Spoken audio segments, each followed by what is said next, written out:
시편 말씀입니다. 시편 1편 1절에서 6절 시작. 복 있는 사람은 악인들의 꾀를 따르지 아니하며 죄인들의 길에 서지 아니하며 오만한 자들의 자리에 앉지 아니하고 오직 여호와의 율법을 즐거워하여 그의 율법을 주야로 묵상하는도다. 그는 시냇가에 심은 나무가 철을 따라 열매를 맺으며 그 잎사귀가 마르지 아니함 같으니 그가 하는 모든 일이 다 형통하리로다. 악인들은 그렇지 아니하며 오직 바람에 나는 겨와 같도다. 그러므로 악인들은 심판을 견디지 못하며 죄인들이 의인들의 모임에 들지 못하리로다. 무릇 의인들의 길은 여호와께서 인정하시나 악인들의 길은 망하리로다. 아멘. 당신은 복된 사람입니다. 라는 말씀으로 우리 시편 말씀 박철수 목사님께서 전해주시겠습니다. 얼마 전에 사면을 했잖아요. 아시죠? 요사의 일의 대사면. 한편의 코미디였는데 나는 제발 사면하지 말라고 그러는데도 억지로 사면을 시키더라고요. 그게 도대체 말이 되는 건지. 그리고 사면해서는 안 되는 사람들이 전부 사면을 했고요. 더 아이러니한 게 그 사면 대상자 중에서 상당수가 자신이 검사 시절에 잡아넣었던 사람들. 그러니까 자기가 신념을 가지고 죄인이라고 정죄했던 사람을 다시 풀어주는 거죠. 죄가 없다고. 그걸 보면서 자리라는 게 참 사람을 여러 가지로 복잡하게 만드는구나. 그 생각이 하나가 들었고요. 또 하나는 사람의 본질이 뭘 건가 이 생각이 들더라고요. 우리 본질이 뭡니까? 보통은 우리 본질을 따지면 죄인이라고 했죠. 그죠? 아담이 죄를 지어가지고 그 후손인 우리들은 죄인이다. 대부분 그렇게 생각을 하고 그렇게 믿고 있습니다. 오늘의 말씀 제목이 나는 복된 사람입니다. 근데 원래 제목은 그쪽이 아니었고요. 나는 복덩이에요. 이게 제목이었거든요. 근데 너무 없어 보여가지고 나는 복된 사람입니다. 이렇게 이제 붙였거든요. 똥덩어리 그리고 그랬는데 덩어리 그러는 게 근데 그 송재집 참 희한하죠. 지혜로 시작해서 지혜로 끝났죠 이번에. 그래서 아마 마치는 날도 지혜로 시작해서 지혜로 끝나지 않을까 그렇게 생각이 드는데 그 말씀을 하시는데 정금같이 정금이라는 게 뭔가요? 금이 포함된 광석을 풀무에 집어넣고 그걸 불로 연단을 시키면 녹아가지고 금이 순금이 되잖아요. 그게 순금인데 그 과정이 어떤가요? 아주 아프고 괴로운 과정이죠.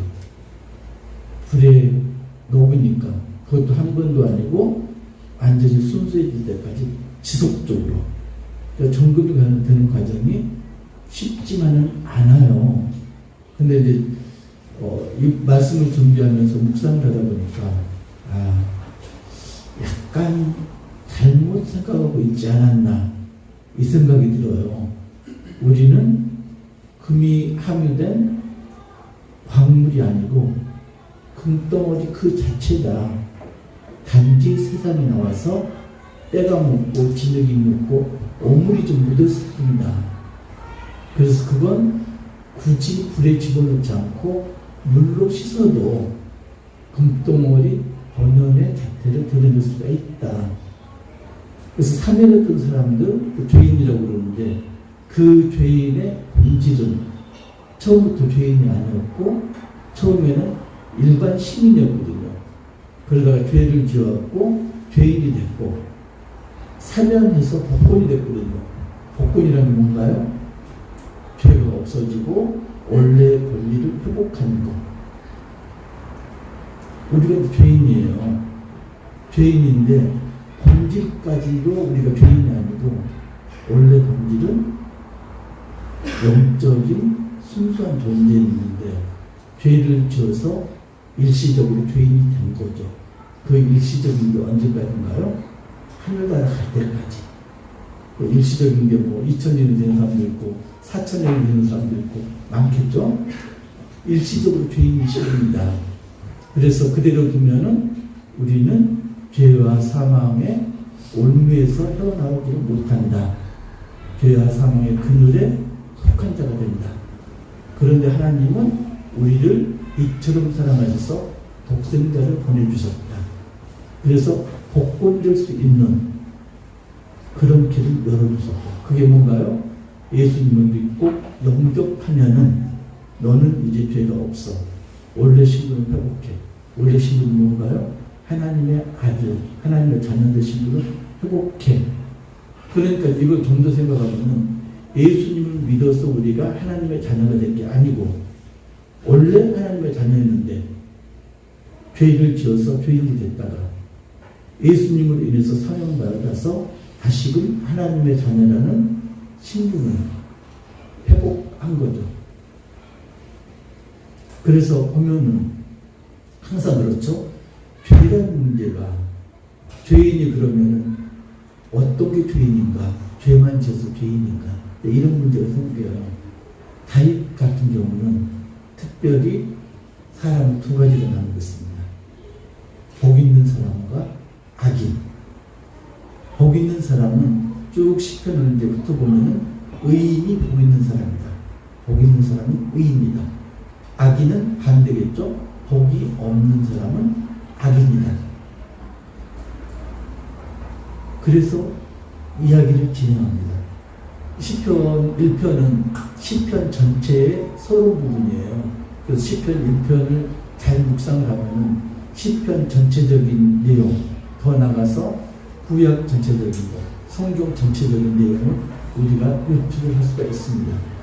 그러려면은 묵상을 몇 년 해야 되겠죠? 그러면 이제 나옵니다.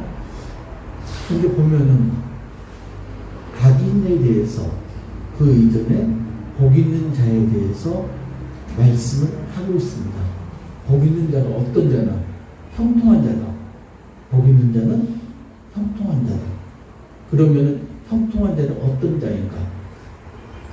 악인의 꾀를 따르지 않고 죄인의 길에 서지 않고 오만한 자리에 앉지 않는 자가 복 있는 자고 형통한 자다. 그러면 그게 어떻게 드러나느냐? 시냇가에 심긴 나무와 같다. 나무가 그냥 산에 바위산에 있으면요 뿌리를 내리지 못해요. 그런데 시냇가에 심겨져 있으면 뿌리를 내려서 시냇물을 빨아 올리죠. 그러면 가물어도 거기에 영향받지 않고 항상 이파리가 무성하고 열매를 맺을 수 있다. 이게 형통한 자다. 형통한 자고 복 있는 사람이다. 그러면 형통한 자, 복 있는 자의 반대, 악인은 어떤가? 악인은 바람에 나는 겨와 같다. 겨 아세요? 겨, 왕겨. 옛날에는 지금처럼 마트 가서 쌀 사고 먹지 않았잖아요. 겨를 절구에 넣어가지고 절구 공기를 찍어가지고 겉껍질 겨하고 쌀을 분리를 시키죠. 그러면은 위라고 그러죠. 위, 덜 벗겨진 껍질이 덜 벗겨진 쌀, 그게 있죠. 그래서 그걸 분리하기 위해서 처음에는 키질을 했고요. 그리고 좀 발달하면은 풍무 가지고 바람을 불어가지고 겨를 날리죠. 그러면 겨가 날아가면은 쌀만 남잖아요. 그럼 쌀은 바구니에 먹고 겨는 보통 불을 때거나 이런 용도로 사용했죠. 그래서 예수님도 말씀하셨다. 마지막 날에 겨 이야기가 나옵니다. 겨는 어떤 용도로 쓰느냐? 마지막 날에 겨는 지옥으로 들어가죠. 불 쏘시개로 쓰는 거죠. 알곡은 창고에 들이고, 그게 마태복음에 나오죠. 복음 3장 12절. 손에 키를 들고 자기의 타작마당을 정하게 하사 알곡은 모아 국간에 들이고 쭉정이는 꺼지지 않는 불에 태우시리라.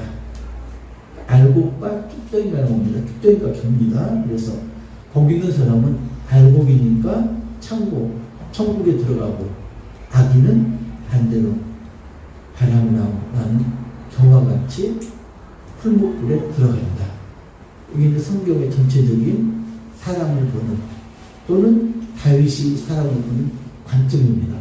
그래서 의인은, 복 있는 사람은 구원을 받고, 악인은, 복 없는 사람은 멸망한다. 이렇게 말씀을 하고 있습니다. 그러면은 의인은 우리가 시냇가에 심긴 나무 이렇게 형상화가 됐는데, 악인은 바람이 나는 겨, 조금 부족하잖아요. 이걸 시편에서 다시 좀 더 자세하게 묘사를 하고 있습니다. 시편 53편, 그리고 시편 14편. 시편 14편하고 시편 53편은 내용이 90% 같아요. 토시만 몇 개 달라요. 악인에 대해서 설명하고 있습니다. 악인은 두 가지 특징이 있다. 하나는 악인은 하나님을 모른다고 한다. 자기 자신은 악을 퍼뜨리면서도, 사람들에게 악을 전염시키면서도 하나님을 부르지 않는다. 첫 번째 특징입니다. 두 번째, 악인은 선한 일을 하지 않는다. 악인이 하는 모든 일은 악한 일이고 불이다. 그래도 우리 농담처럼 한번 하는 사람들 많잖아요. 하나님을 믿느니, 예수님을 믿느니 내 주목을 믿겠다. 이런 사람들 많잖아요. 악한 일을 했다고 악인이 아니고, 하나님을 경외하지 않으면은 악인이라고 성경에서 말하고 있습니다. 그러니까 나는 법 없어도 살아. 이런 사람들 많죠? 특별히 자기가 아주 정의롭다고 생각하는 사람들, 많이 배웠다고 한 생각, 그렇게 하는 사람들, 이런 사람들은 나는 죄를 짓지 않았어. 이렇게 여깁니다. 제가 그 당사자니까 나는 죄인이 아니야. 죄를 안 짓습니까? 그래서 성경에서 뭐라고 그러나요?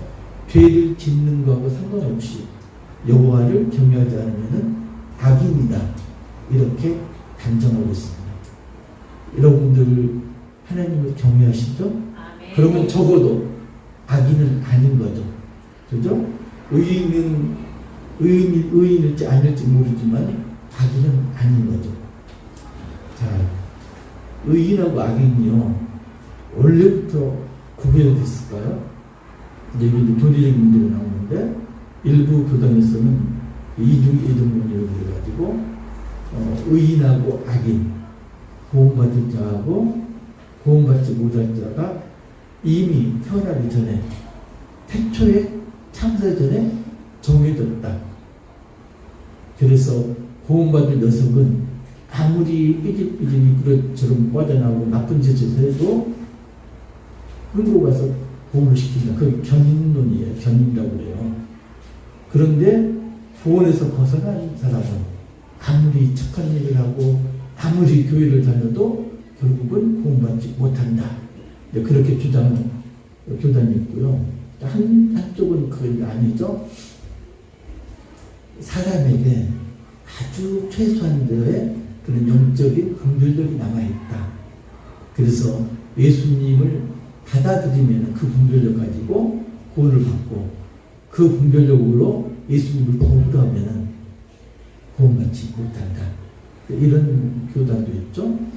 그래서 이제 재밌는 게 뭐냐면요, 나중에 가면요, 결국은 하나님께서는 어떻게 하셨느냐, 죄인하고 의인을 나누는 게 아니시고 전부가 하나님의 자녀인데, 모두를 구원하고 싶으신데 자아 때문에, 자유의지 때문에 하나님을 거부하고 구원을 못 받았다는 거죠.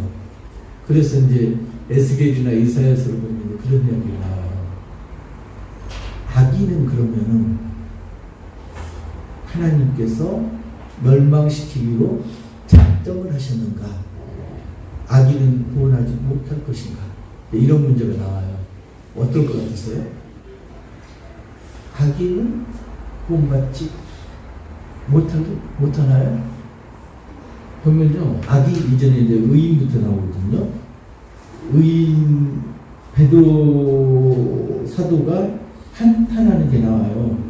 의인이 겨우 구원을 받으면 경건하지 아니한 자와 죄인은 어디에 서리요? 의인이 겨우 구원을 받는데요. 그 전에 보면요.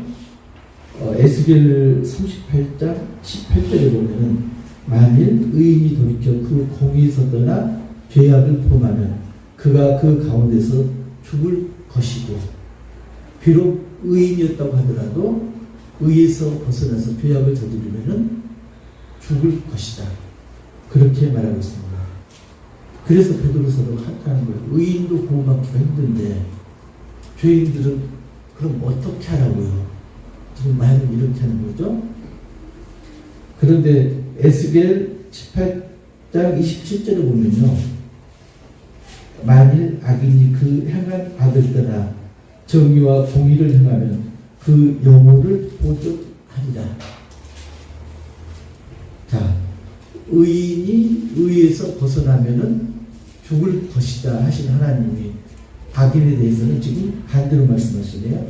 악인이 악에서 떠나 공의를 행하면은 하나님께 돌아오면은 구원을 하시겠다. 이렇게 말씀하고 있습니다.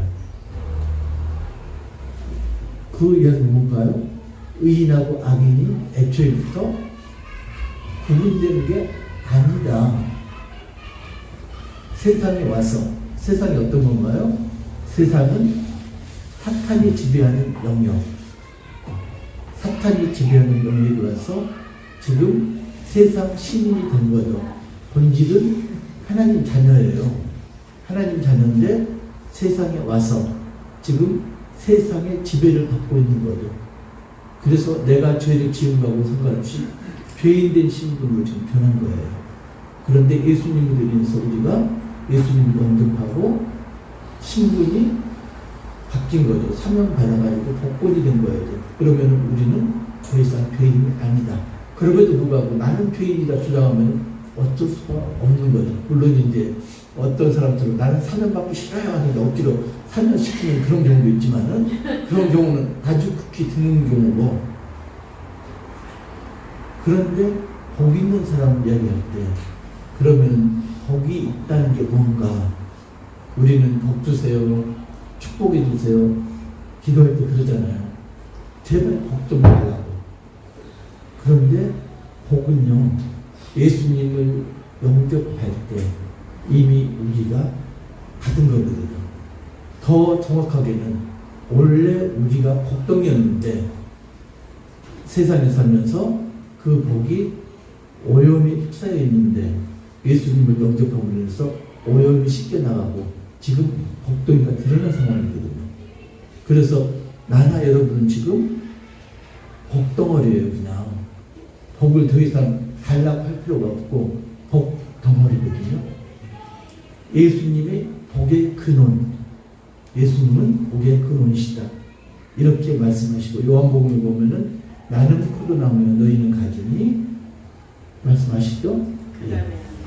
그러면은 우리가 포도나무에 붙어서 예수님의 진액을 빨아먹고 그리고 예수님의 열매를 맺어야 되는 거죠. 그럼 복의 근원이 예수님입니까? 우리는 어떻게 해야 된다고요?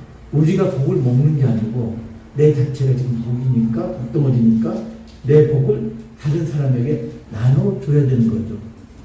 더 이상 복 달라고 하지 마세요. 이미 복덩어리예요. 이제 할 일이 뭐다? 내가 가진 복을 다른 사람에게 나눠주는 일을 해야 된다. 의인이 뭐라고 그랬냐면은 율법을 듣는 자가 의인이 아니고 율법을 행하는 자가 의인이다. 알았잖아요. 지금 우리가 복덩어리라는 거. 근데 나는 복덩어리하고 가만히 있으면 안 된다는 이야기죠. 그 다음 단계가 뭐다? 행하라. 내가 가지고 있는 복을 나눠줘야지 비로소 의인이 되고 복된 자가 되고 형통한 자가 될 수가 있다. 지금 다윗은 이렇게 말씀하고 있습니다. 그런데요, 복된 자의 길이 형통하다고 그랬는데 날마다 형통한 건 아니에요. 복된 자도 때로는 고난도 받고 시련도 당하고, 그래서 야고보서도 그랬죠. 믿음의 시련이라는 이야기를 하잖아요. 그 시련을 견뎌야지 구원의 소망을 얻는다. 시편 34편 19절 보면은 의인은 고난이 많으나 여호와께서 그의 모든 고난에서 건지시는도다. 의인이 고난이 많다고 했습니다. 그런데 그 고난을 슬기롭게 인내하시면은 여호와께서 건지십니다. 보면은 구약에서 신약에서 보면은 우리가 걸려 넘어가는 부분이 있어요. 에덴 동산에서부터 걸려 넘어가죠. 보암지가고 모금지가고 그리고 탐스러운 선악과에 걸려 넘어가잖아요. 그 다음부터 아담의 후손들은 모두가 거기에서 벗어나지 못하죠. 하만이라고 혹시 성경 읽다 보시면 하만이 나오는데 에스더서에서 하만이 보면은 모르드게하고 에스더를 못 살게 굴죠. 그리고 급기야는 유대 민족 전체를 멸절시키려고 계획을 하죠.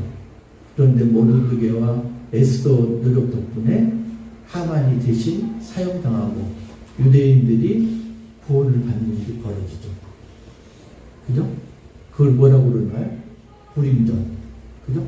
이렇게 이야기하죠. 그 다음에 또 보면은 나발이라는 사람 기억하세요? 아비가엘의 남편. 다윗이 사울에 쫓겨서 광야를 전전할 때 나발이 부자였기 때문에 그 나발의 목자와 양떼들을 다윗과 다윗 부하들이 지켜줬죠. 그리고 이제 다윗이 좀 공공해지니까 부하들을 나발에게 보냅니다. 우리가 네 양떼를 지켜줬고 목자를 지켜줬으니까 나를 좀 도와달라고 성의를 표시해달라 이렇게 보냈는데 나발이 이야기해요. 다윗이 누구냐? 그리고 멸시를 합니다. 모욕을 합니다. 그러니까 다윗이 나발을 죽이려고 군사를 몰고 가는데 나발의 아내였던 아비가엘이 나와서 막습니다.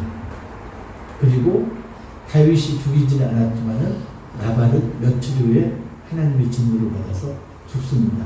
그리고 아비가엘은 다윗의 아내가 되죠. 그죠? 그런 일이 벌어졌습니다. 그 다음에 바리새인들이요. 바리새인들이 목매인 게 뭐였죠? 경건. 외적인 경건에 목을 맸죠. 그랬잖아요. 그리고 존경받기를 원하고 인사받기를 원했고.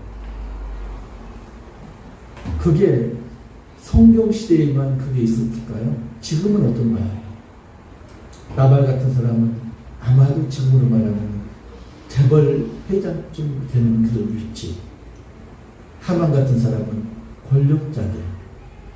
그리고 경건의 외적인 면에 목을 매던 바리새인과 유사한 사람들은 아마도 인기에 목을 매는 연예인들. 이렇게 볼 수 있지 않을까요? 그런데 그 사람들이 어떠나요?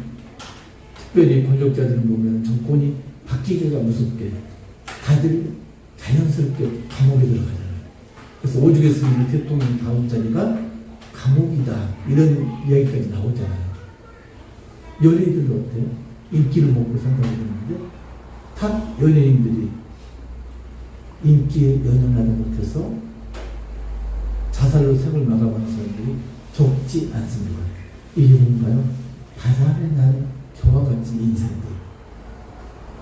그런 인생들이 어떻게 된다고요? 바람에 나는 겨와 같은 인생들은 풀목불에 살라진다. 다윗이 말하는 건 분명합니다. 우리가 어떻게 살아줄 건가? 우리가 여호와의 율법을 즐거워하고 수야로 묵상한다고 해서 형통한 자가 되느냐? 그것 아니란 이야기도 그 율법을 행해야 된다. 예수님 말씀하셨죠? 나는 율법을 폐하려고 온 게 아니라 완성하러 왔다. 율법의 완성자가 예수님입니다. 완전한 율법이 예수님이라는 얘기죠. 예수님 말씀하셨습니다. 어떤 서기관과 바리새인들이 예수님께 물었죠. 율법에서 가장 중요한 게 어떤 것인가? 예수님이 뭐라고 하셨나요? 사랑 말씀하셨습니다. 하나님 사랑, 이웃 사랑. 사랑 외에는 율법이 없다. 사랑이 곧 율법입니다. 그러면 다시 처음으로 돌아가면 복 있는 사람은 율법을 즐거워하고 주야로 묵상하는 사람인데, 즐거워하고 주야로 묵상하는 게 어떤 뜻일까요? 율법을 지키기가 그렇게 쉬운 게 아니에요. 율법을 하나라도 뺏기지 않고 지키는 사람은 지금까지 하나도 없다. 한 사람도 없다. 이렇게 말을 하죠. 근데 그걸 즐거워하고 묵상한다. 어떻게 가능할까요? 여러분들 연애편지 써보셨나요? 받아보셨나요? 네, 연애편지, 저는 이제 연애편지 특별히 좀 많이 썼는데, 저는 이제 한 번 쓰면은 한 20페이지 이렇게 쓰거든요. 근데 이제 그렇게 해서 다음날 헤어지는 거 아니에요? 그렇게 해서 보내면은 한 3번, 4번 보내면은 반 페이지짜리 답장이 와요. 헤어지자. 근데요, 연예인들을 받으면은 그걸 휙 읽고 포겨가지고 휴지통에 넣는 사람은 아무도 없어요. 그걸 밤새워서 읽고 또 읽고 또 읽고 그랬죠. 그리고 사성과 뭐 다른 게 없나 비교를 하죠. 앞 문단에서는 점이 희미하게 찍혔는데 이번 문단에서는 점이 진하게 찍혔다. 이게 무슨 의미가 있는 거지? 그리고 앞 문단에서는 너를 보면 마음이 설레 그랬는데 이번 문단에서는 너를 보면 가슴이 설레. 마음하고 가슴이 뭐가 다른가? 이걸 밤을 새가 안 새가지구나.